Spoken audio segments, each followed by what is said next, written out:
God is not a being with qualities or attributes, but he is the good itself coming into expression as life, love, power, wisdom. What this says is that God is not loving. God is the allness of love. God is not wise. God is the allness of wisdom. God is not a dispenser of divine substance. God is the allness of ever-present substance in which we live, move, and have being. And this is the subtle but vitally important key on which the entire structure of spiritual economics rests. The word substance comes from the Latin word substare, which means stand under. There is a substance standing under everything. We are not referring to the component parts that make up the thing, but to the non-material essence at the root of it. And the truth about substance, it is imperative that every person gets the realization of entitlement. Jesus made a special point of this when he said emphatically, "Come, O blessed of my Father, inherit the kingdom prepared for you from the foundation of the world." Matthew 25:34. You are entitled to it. You have inherited it. It is yours. The foundation of the world is the fundamental realm of spiritual law of the universe in which you live. The kingdom is that within which is your very own inlet that may become an outlet to all there is in God. Claim your inheritance of abundance. You are entitled to the support of God's substance in everything to which you give your mind or your hands. Let go of the old belief in the grace of poverty and the subconscious sense of guilt in having things, along with feelings of unworthiness, attitudes that have such a detrimental influence on the human consciousness. You see, the basis of entitlement is the startling assertion, the universe owes you a living. Yes, we are saying owes you a living. No, we are not saying the world owes you a living. Actually, the world owes you nothing. You are a creative expression of the universe with the responsibility to let your light shine. Thus, you owe the world a life. But in all the many ways in which you apply yourself in the world, the universe owes you complete support. We don't have a COD MD monologue this week, but this is a PhD dissertation. Welcome to Gimme Some Headlines. Season 3, episode 98. Okay, y'all, we start right out with the beef, y'all. The nigga told me not to do a monologue. He set me up, y'all. He threw me the... That nigga wove me. He hold me, y'all. This your nigga COD the Cater Boy Music, a.k.a. Big Tabby, a.k.a. Tabula Rasa. I flipped that Tabula Rasa, a.k.a. Big Tabby, the cool cat. Real. And you already know who I got with me today. You don't know, but you do know, Kai. He been around even though you ain't known when he was in your time. Kai, that man name is UBM. Hey, you talking about unidentified black male. You feel me? How y'all doing this week, dog? Speak to the people, dog. Go ahead, flip your job. Man, what y'all got going on this week, man? Had to jump in on the show, man. Holla at two players, two natives, man. You know what I'm talking about? So, I'm trying to get in the swing of things, man. What y'all boy got going on, man? What's happening? Well, see. Yeah, well, this is season 3, episode 98, a.k.a. a Spike P joint. And it's your dog in this motherfucker, Home Run Try, a.k.a. Casino P, a.k.a. P. Henry Trotter the Fourth, a.k.a. Mock Tube. It has been written, a.k.a. Sneeze, because I bless these hoes, a.k.a. your grandma's favorite house guest, because that boy got manners, man. And all we doing in this thing, man, is we doing this wonderful thing that we bring into the world, UBM, and it's called Conversations on Wax. It's two black men, now 3. You know what they say about the Trinity. We ain't gonna do it to them. But we in this thing having a conversation, man. And we just talk about things going on in the news. We talk about human progress. We talk about development. We talk about our frustrations with the world. We talk about our joys. We talk about our aspirations. We talk about our depression. We talk about everything here, man. These are conversations on wax, and we want the world to have more of them. Got to have. That was happening. Okay. Well, and in season 3, episode 98, we gonna start it off like we did the first 1 through 97. Right. Y'all know how we kick this motherfucking show off. Let me toss this bitch to my dog for the motherfucking my nigga. Could you do me a favor and grab your dick and flick that motherfucker a few times? Then the flickety like that. You feel me? Let's do it. Well, we gonna keep some little. We gonna talk shit. You feel what I'm saying? And then since it's a Spike P joint, and I like to get my tread lines off, my headlines off, Dame Linus Cabeza. So you Españolos, Boricuas, and Puerto Ricanos, however you identify. You feel me? Easy come, easy. Oh, whoa. Under pressure. Or headline number trace. Aaron Dodgers. Oh. Under pressure. Let's go with that. Easy come, easy. Whoa. You feel me? Or Aaron Dodgers. Which way you going with? I want to go with that under pressure. Under pressure. Well, as everybody who is familiar with this show would know, I'm a flat out lunatic, and all 3 of them headlines pertain to the same human being, Aaron Dodgers. And Aaron Dodgers got his stupid ass hurt 3rd play of the motherfucking season on the 2nd and 20, trying to do some 25-year-old shit when he fought it. But my dog P didn't choose Aaron Dodgers, which he not able to do. And he did not choose easy come easy. Whoa. He chose under pressure.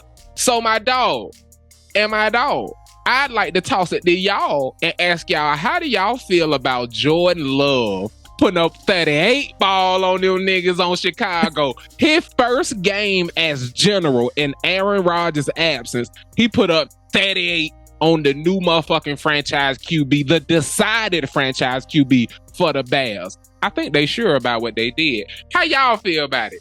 Under pressure. Nothing made me happier. Like, that was one of the games he had to perform tonight. He had look to. What he had to. Did. He had to. And it's a cop-out, essentially, because now he's like, you don't know whether he played bad or not because he got hurt. Now he just old, which we knew before. I think he did it on purpose. That's what I think. He might.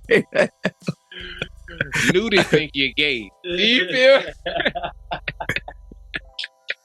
Man, watching Jordan Love though, because everybody it's a matchup of black quarterbacks. You have Justin Fields, the rival of the team across from him, the Green Bay Packers, and everybody expecting Justin Fields to follow up on how he did last year. Like, Jordan Love had never spent any real time under center in a game playing real snaps of football until yesterday.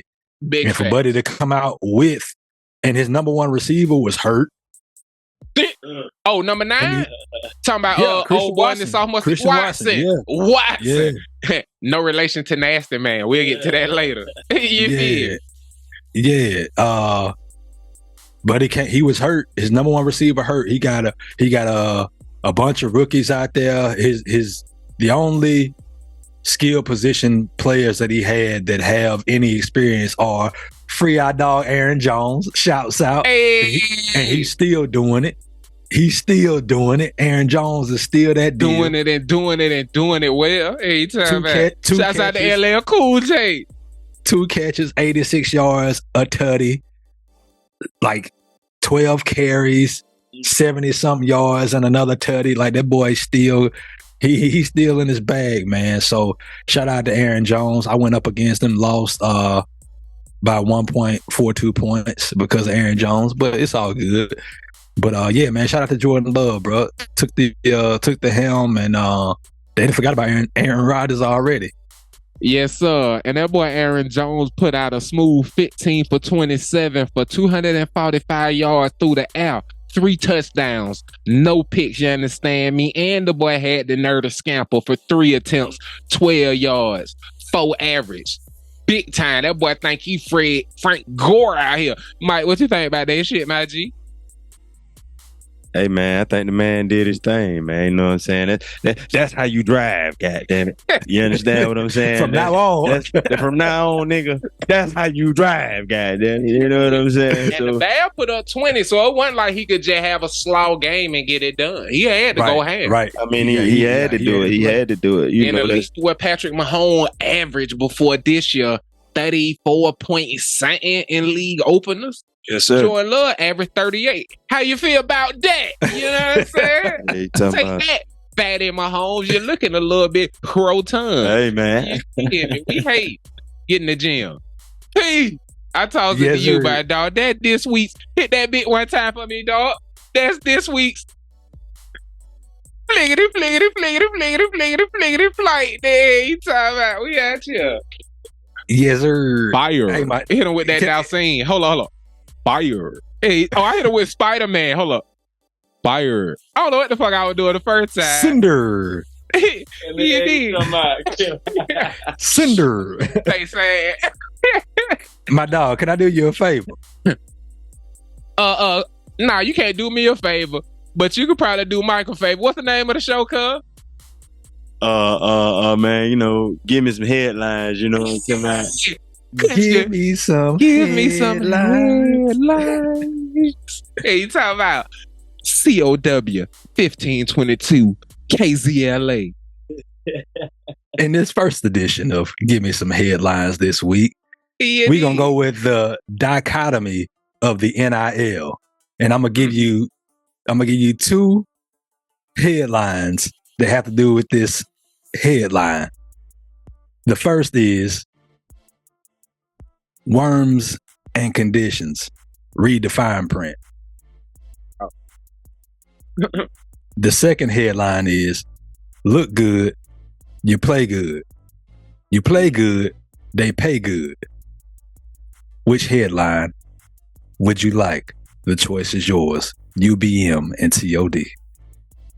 Well, bro, when you're talking about looking good in NIL, I'm thinking about the Colorado motherfucker Buffalo. You feel what I'm saying? Yeah. I love talking about me some Dion. So I'm going to roll them dice. How you feel about it? Let's do it, man. The headline number dose, man. Bet that. The one that you didn't choose, I just give you a brief synopsis of it. Worms and conditions, read the fine print. Javon Dexter plays for the Bears D-line now. He looks back at his NIL this year and realizes that he owes the folks that gave him a $428,000 NIL deal 15% of his NFL money pre-tax for the next 25 years. Yeah, the dichotomy of the NIL. This is the other side of the NIL. Based on a report, Shedeur Sanders, son of Deion Sanders, primetime, ranks at the top of name, image, and likeness deals for this year's college football season. According to On3.com, the Colorado Buffs quarterback knocked out Texas Longhorns quarterback Archie Manning by having a $3.8 million NIL valuation, the highest NIL valuation among all players in college football as of this writing. Before he went out there and beat TCU, number 17th ranked team in the nation, and Nebraska in the following week, his NIL valuation was $2.5 million. It jumped up $1.3 million after 1 week. My G, how you feel about look good, play good, they pay good, Shedeur Sanders? It's prime time, baby. You know what I'm saying? Big prime time. You know what I'm saying? You look good, you feel good, you play good, and they pay good. You know what I'm saying? He said that in 97 right here in Atlanta. You feel me? And he meant that thing. Sound like he passing that rich dad, rich son shit down, and I love that shit he talking about. Talk about it. Talk about it.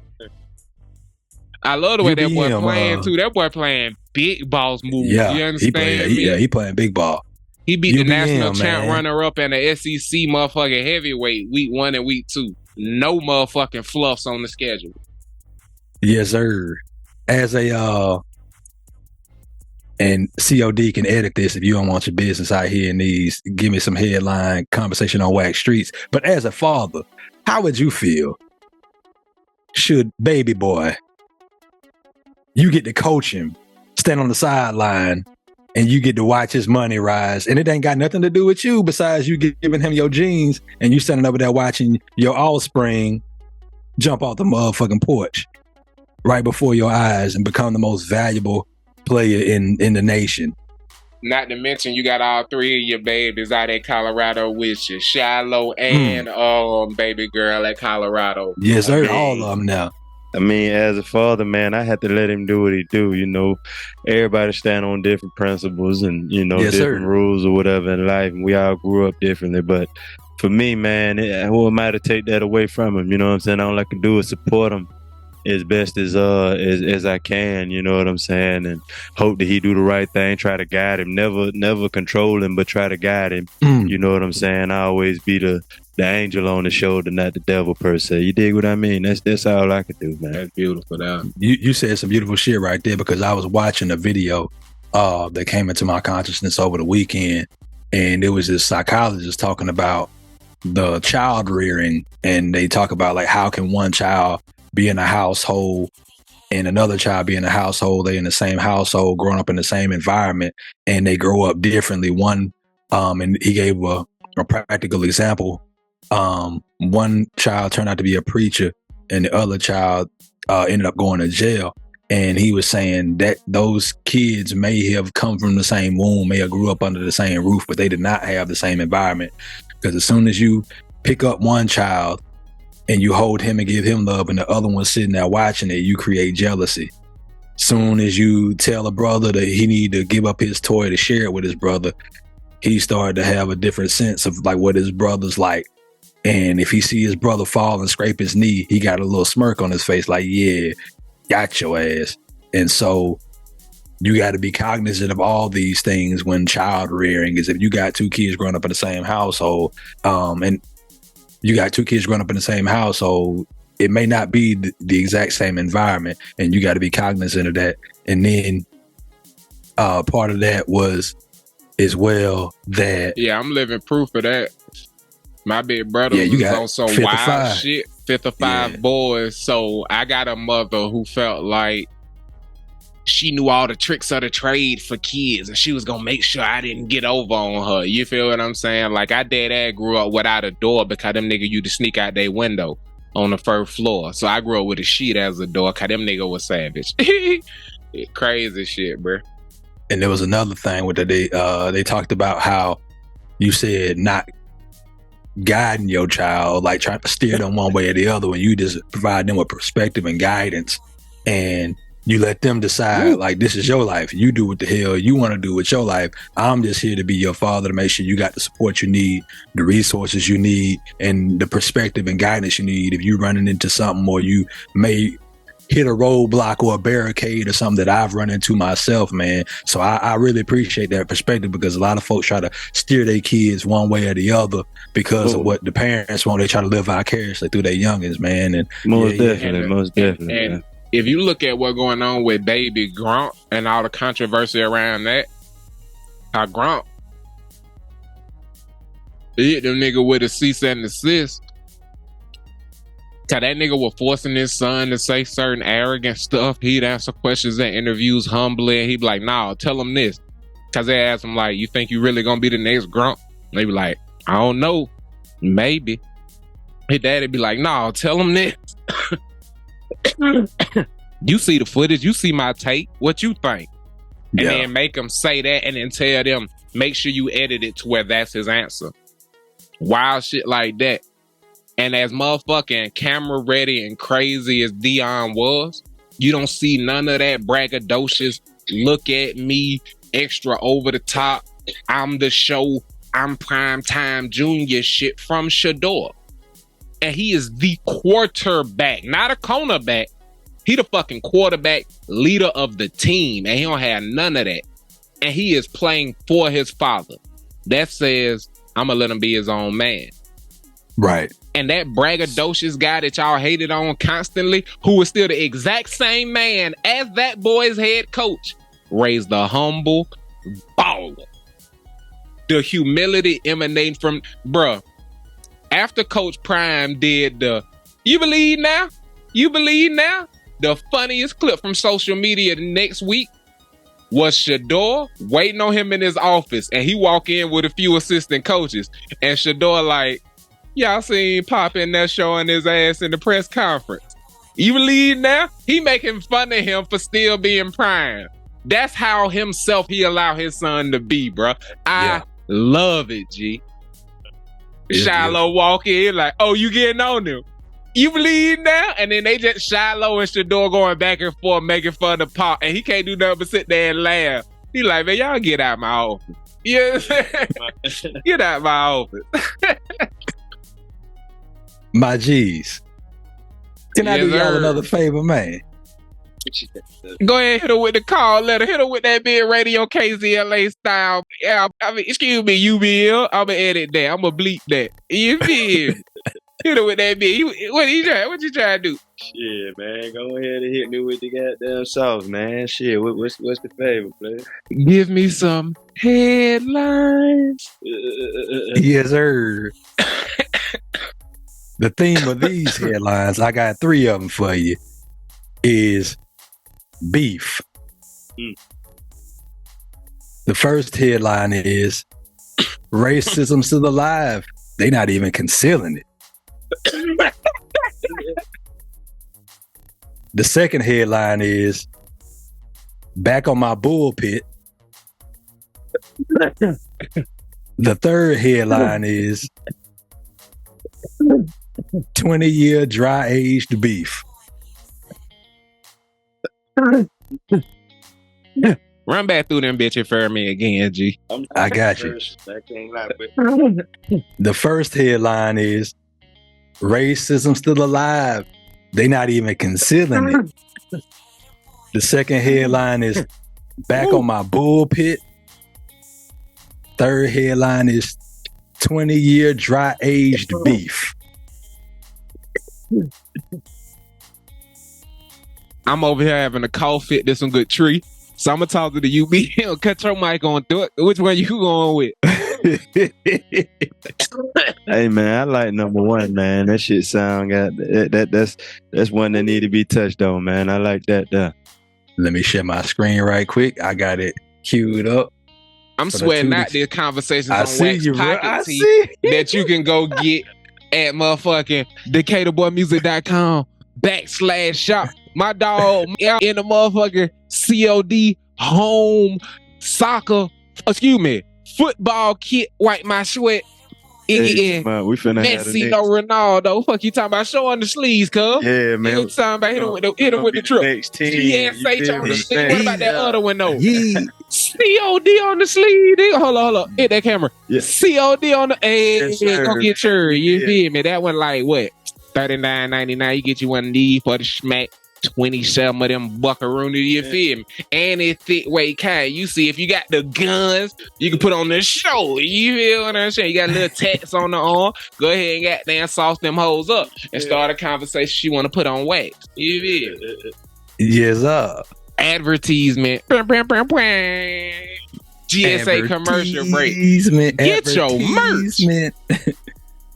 So my dog UBM chose racism still alive. They not even concealing it. He passed. Oh, I thought it was beef. You told that yay bird. It is beef. So the theme is beef. The first headline is racism still alive. They not even concealing it. That's beef. The second one was back on my bullpit. That's about beef. And then the third one is 20-year dry-aged beef. And I'm gonna tell y'all which ones y'all passed on. I'm not gonna tell you. I'm gonna show you. Do it. I love it, but I also hate you for it. Do it. You want to see it? I'm gonna show you what you passed though. I got it queued up. We good money. We can see it. Oh man, what the hell going on here? Yeah, okay. We can see it. Check this out, bro. Sit back and watch this man back on his bullpit. Responded to a call of a man driving eastbound on 275 with a Watusi bowl in his passenger seat. Watusi?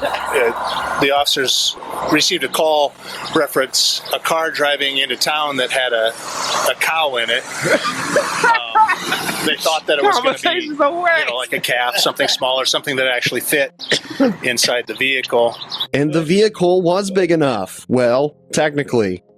As a result, the officer performed a traffic stop and addressed some traffic violations that were occurring with that particular situation.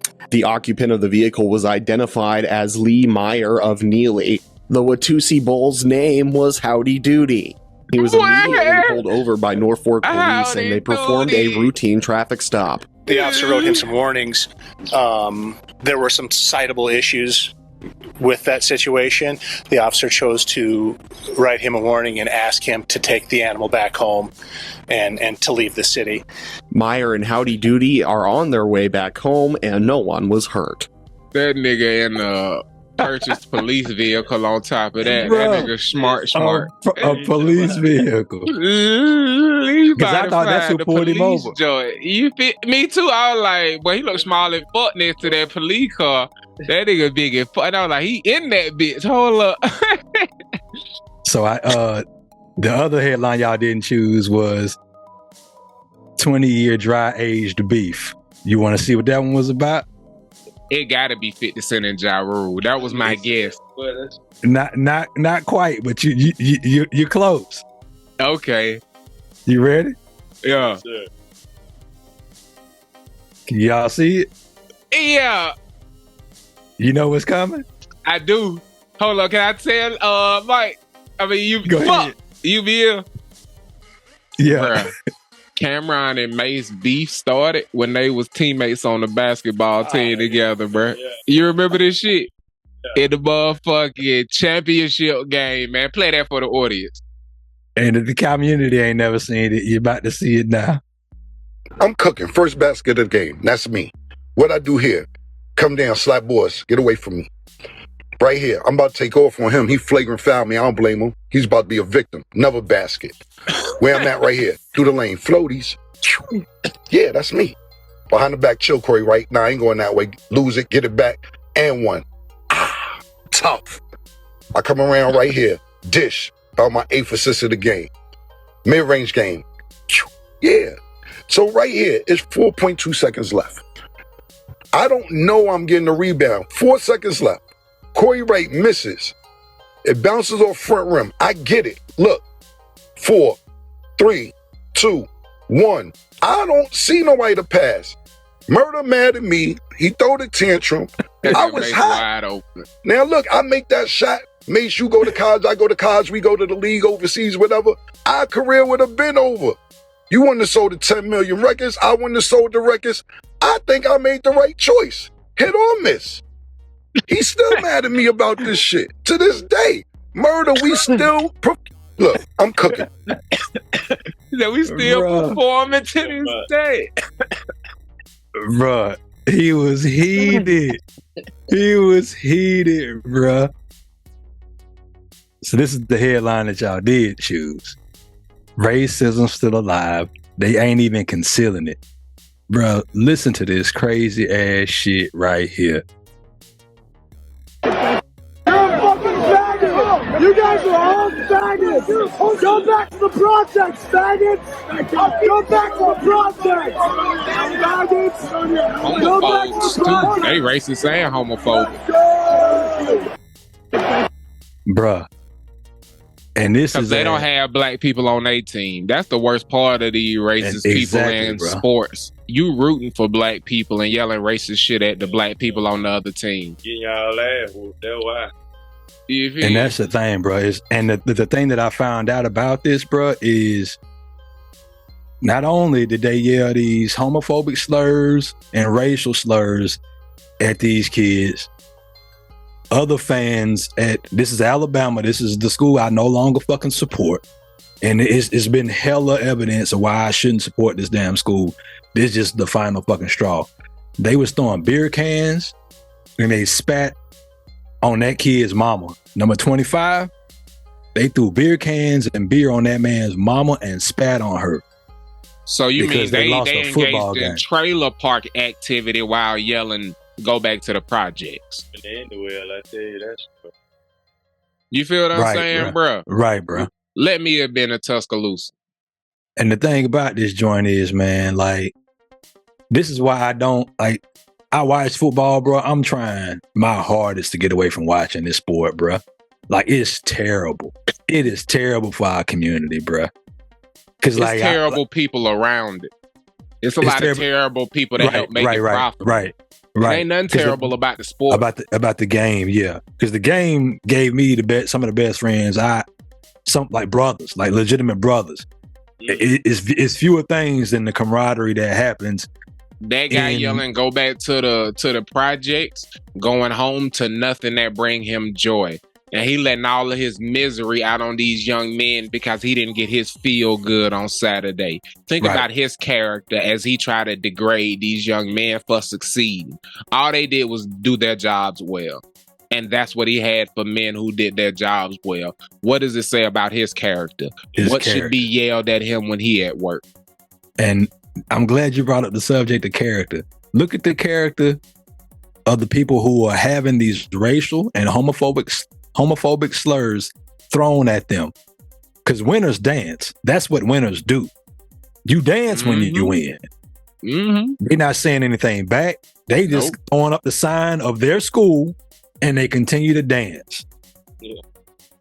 Longhorn. Don't throw anything. Ain't jawing back. Ain't saying y'all blah blah blah. We just enjoying ourselves out here.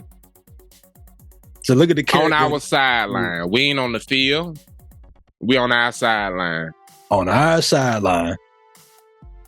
Dancing not coming close to you. Not taunting other players. And that's go back to the projects. I saw a shirt today, man. It said "Niggas are art." And on the back of it, it said, "For 400 years, we've been given scraps. We turn scraps into soul food, which is the cuisine of this country. We turn scraps into fashion. We turn scraps into jazz, R&B, and hip hop music. And techno, and blues, and house. Yes, sir. And we turned the projects in the ghetto into culture, which lifted the standard of what it was before and made you want to gentrify it. It was illegal for us to read for 400 years, and in 100 years after that, we gave you 4 genres of music and countless inventions. Because prior to that, it was illegal for us to own our own inventions because we were property. So when we invented things like the cotton gin, invention is the stepson of necessity. Someone who doesn't have to splinter their fingers and hands aren't bleeding after picking cotton all day never needs to invent a quicker way to shuck cotton after it's picked. Eli Whitney did not invent the cotton gin. A slave did and could not file the patent. So everything you hear in Black History Month that we invented, from the stoplight to anything else, was done in the 100 years post-slavery ended. That's what we were capable of in less than 100 years after we couldn't read. Where the fuck are y'all genres of music when you have had nothing hindering your creation of art? Where is your amazingly skilled poet? Where is your relationship with the English language that eclipses all others? Why are we the best poets? Eminem is the only person you can hold up to rival our writers. And they come from the poorest communities, places you would say literacy rates are the lowest in the country. Why do they have a better relationship with the English language than your people? Ask yourself that. If we are deficient mentally, it ain't no question physically. Nah, Look at the Olympics and why everybody with every flag on their chest brown somehow. If you don't kiss my tip. The square bitty, man. Yeah. Whole lot of brown people on that Canadian team that won the FIBA World Cup. Whole lot. My G's. The German MVP and the defensive player of the World Cup, both melanated. You can call them Canadian and German if you fucking want to. Melanin in their DNA. Fuck where they came out of vagina. Yes, sir. What you about to ask me? I was about to say the G ain't for Germans. It ain't. Can I do y'all a favor? Yeah, man. Go ahead, P, man. Give me some headlines one time, man. Yes, that nigga sir. Cool as hell, ain't it? That nigga tip without the snitching, you feel me? Square bitty. I don't want beef, but you ain't never fuck with my people. If you knew who the fan was, you know why I don't give a fuck about you. You feel me? It gang shit over everything. That Kurtwood shit, Lil Vietnam, nigga. You feel My dogs asked for some headlines. And he said, hey, he be doing that. I'm going to keep it moving right along. Shit a lot. I'm a fan. My dogs asked for some headlines, and I gave them options before. This time they don't get an option. I'm about to tell them what the hell going on right now. Boo. Oh, you gonna like it. Because what are we all about on this show is shouting out a black woman. And this headline is called All the Singles, Ladies. Mm-hmm. Since the year 2000, there have been four women to win women's singles at the U.S. Open. 2000, Venus Williams. 2001, Venus Williams. 2002, her sister, Serena Williams. 2008, Serena Williams. 2012, 2013, and 2014, Serena Williams. Yes, sir. 2017, Sloane Stephens. While being thick as a sniffer. Thicker than a bowl of grits. 2023.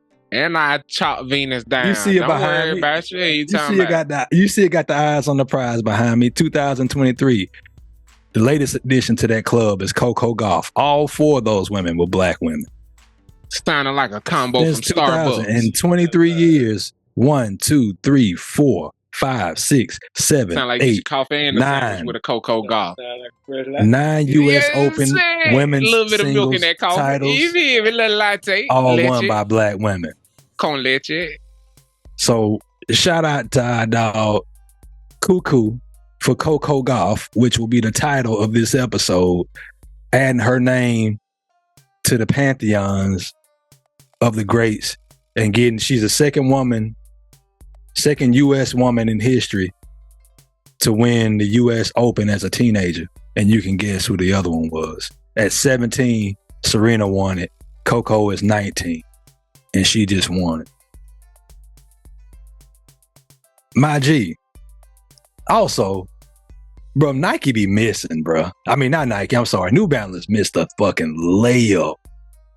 So there was when the tournament started, there was a video floating around the internet of Shawty, CoCo Gauff, when she was 12 years old, celebrating Serena Venus's win in like 2014, I think. She jumping around, bro. She 8 years old, jumping around. Nike would have found that video in the first week of the damn tournament, bro, and turned that shit into a fucking commercial by the time, and had a new tennis shoe out by the time the tournament was over. New Balance, that's why you will never be number one. Or number because two. Nike, or number two, Nike will always find the story and they will turn it into an opportunity.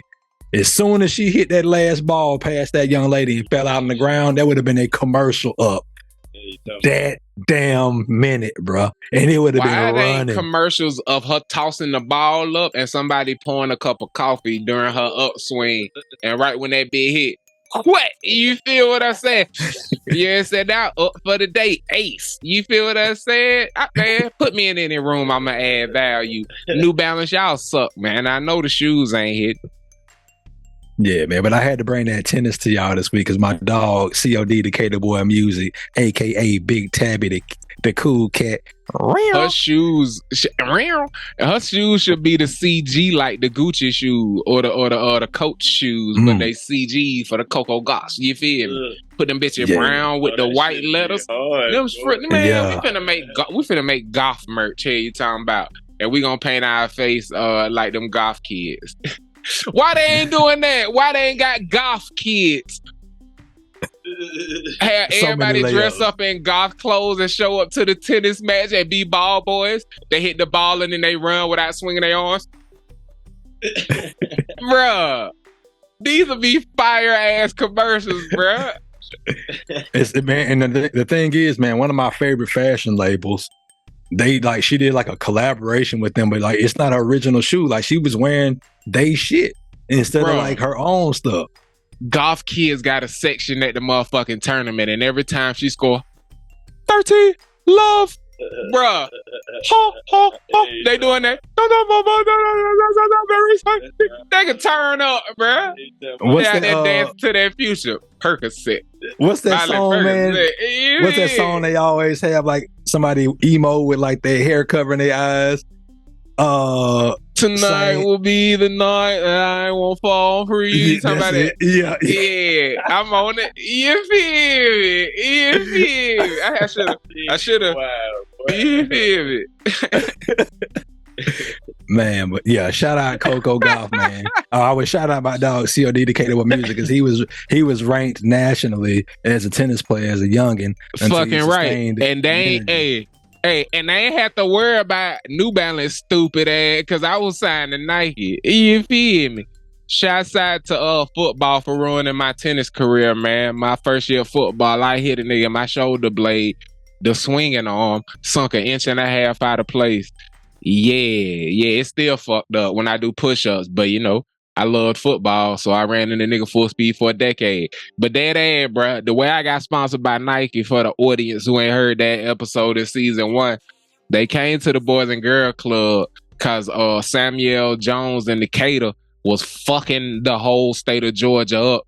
And they started taking the people who were winning our tournaments and sending them to Florida and shit. So they came to the Boys and Girls Club and they set up these 3 little nets with a big hole, a medium hole, and a tiny hole. And if you hit through the big hole, you got like a book bag. You hit it through the middle hole, you got some a t-shirt. You hit it through the bottom hole, you got some shoes. I walked that bitch and I talked to the rep and I was like, if I hit it in the middle twice, I get 2 shirts. He was like, yeah. I was like, same for the shoes? He was like, yeah. I said, I dropped 1 ball, hit that bitch in the shoe, drop 1 ball, hit that bitch in the shoe, drop 1 ball, hit that bitch in the shoe. I said, you know, I need me 3 on. You know what I'm saying? And I started dancing around with my racket. And I used to do this shit where I spent it and caught it. And spent it and caught it. Me and my nigga Corey Moon were jumping up. That was my double partner. So we turning up. He was like, no fucking way you could do that again. I said, give me 3 balls. I dropped that bitch. Bow, bow, bow. And he had like the little camcorder. He recorded it that time. I said, now I'm going to need 3 pairs. He said, what size shoe you wear, babe? He only had 1, so they had to send me my other 2 pairs. And when they sent me that shit, they sent me a little offer to be sponsored by them. Now, because I was a kid, I didn't get nothing but free merch at the time. I ain't going to lie to y'all. It ain't like I just got thousands of dollars. You know what I'm saying? But for a nigga who had to go cut grass and wash cars to get up sports bullshit money that wasn't cleats and shit I needed. Cleats and shin guard, cool. But if I wanted the messy fucking kit and shit like that as a kid, I had to go work for that shit. To be sponsored, they just get shit sent to my address constantly. And then people show up and be like, yeah, I'm the Nike rep. I got to make sure I get some photos of you. I'm like, do that. You know what I'm saying? And I walk around with my little Nike bag. We at the sports complex at Emory. He was like, man, I want to get you walking up and then come back down with some pizza. We fucking with Papa John's. I said, I fuck with Papa John's. Yeah, I go eat some pizza. You know what I'm saying? And then I got a whole pizza that's mine because I need to eat it for the photos and shit. Yeah, nigga, I'm sponsored. I'm with it. You feel me? That's what's up. And had I never got injured, I'd have transitioned time. into getting paid because I got injured when I was 11, you know what I'm saying? When I was 12 when they were going to start having me go and play in Cali and shit because I never flew to a tournament. I only drove to the tournaments they sent me to. But they paid for all that shit. So I was sponsored for real. We didn't have to pay for no hotels and then when I went to go play in these tournaments and shit. Like, it was an amazing fucking time. And to be like a little black kid, nobody expected me to be good. So every time I won, niggas was mad. And then I left. And they had to sit there knowing that if I lived down there, y'all wouldn't have no trophies. You know what I'm saying? If I lived down here, you wouldn't think you was good. You fuck nigga. Nike. They go get winners, you hear me? Me and a lady was talking about this the other day, and Mike, this goes back to your point we was talking about earlier in the show, is like, I kind of don't want my kids to play football because of what we showed earlier. I don't want them to have to deal with that, but whatever sport they play, they're going to have to deal with that because it ain't going nowhere. But I kind of do want them to play golf and tennis just because those places play like if you get to they go when I was tossing up the serve and shit. It was like some monkey chants and racist shit, but it ain't never bothered me. I smile and laugh. And then if I win, like, you know, with tennis, you always got to keep switching sides and shit. You feel what I'm saying? Yeah. So they be going, ooh, and I do like this with my racket. Like, yeah, I just won that game and y'all have to watch me serve and I'm about to fuck this I'm about to fuck this guy you're a fan of up. You feel me? Who is not melanated. The thing is, man, when you like, if you make it to the highest level of football, like you could end up in LA. You could end up in Miami or San Francisco. Hey, but that's how you know you dealt with racism real quick. Did the racism check. You grew up playing sports in Alabama. What's the most racist thing a parent can say about you, P? Because it's not a slur. What's the most racist thing racist white parents say? Boy, is what they call you. Ain't no way in hell that child's 6. I need to see his birth certificate. That's the most racist shit. When they convinced there's no way you should be on the field with their child. Yeah. I'd be like, oh damn, I'm a beast. If I'm 5. Because I be playing I used to always play with my big brother, so I'm playing with Donald and them. I shouldn't be out here? Yeah, I'm a dog. You feel me? Shit used to make me so happy. I'm 5'10", 165 pounds, man. I ain't never had that problem. Ain't nobody ever said that about me. I've been a little nigga my whole life, man. Ain't nobody ever said that about me. I don't belong out there because I look too dull. Oh no, they gonna break him. Get him out.